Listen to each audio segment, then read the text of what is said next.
Is it the view of the Ukrainian people that the Russians want to wipe them out as a nation? I mean, the reality is that the front lines have been very stable for a long time. So I think a lot of non-Ukrainians watching this show wouldn't necessarily accept, at least not immediately, that the alternative to just fighting is surrendering your whole country.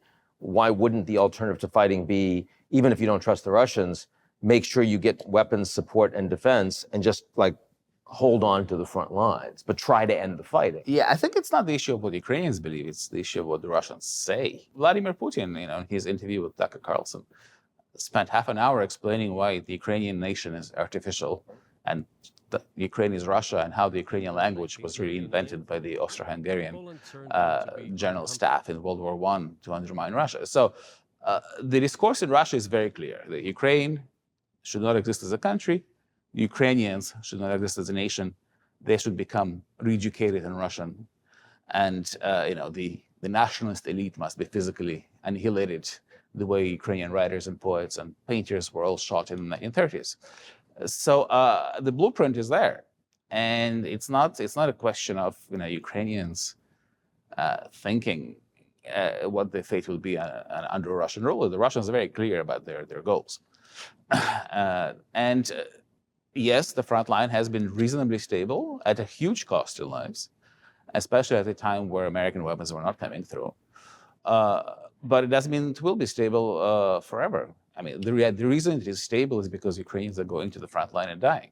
So I guess, given what you're saying, right, which is that the alternative is annihilation, right, and we've seen it historically, then why don't we have 99% of Ukrainians supporting the war? Because it's not, right? I mean, it was over 90 at the beginning, but now those numbers are going down. Right? I mean, significantly down. You have a lot of Ukrainians in recent Ukrainian polls saying, we need to negotiate. We need to find a way to, have they forgotten their history? What is it? Well, I think we fixate on territory. And I think the issue is not just territory.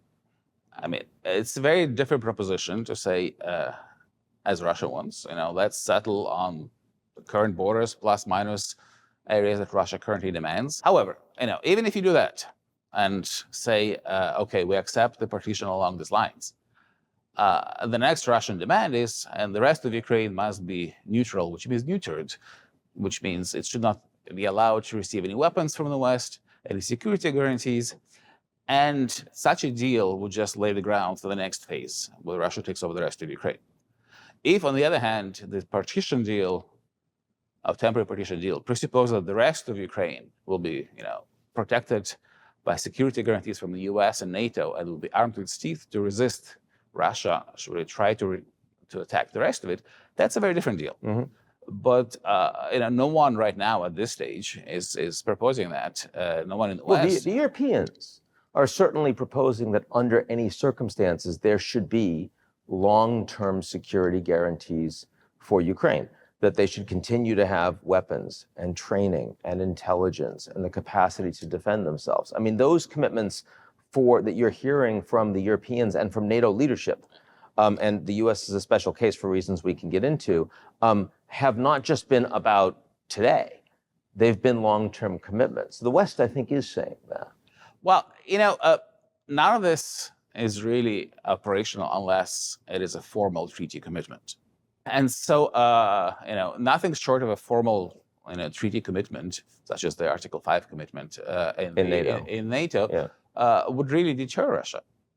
And everybody understands that. I mean, Ukrainians are, the society is under stress. So it's hard.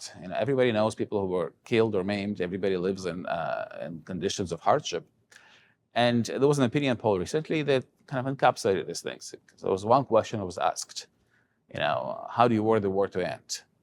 And the vast majority, about 90%, said we want a return of either all the territories that we had in 2022 or all the territories within Ukraine's internationally recognized borders of 1991, including Crimea and Donbass. But there was another question, which asked, do you think it's morally shameful to be a draft dodger?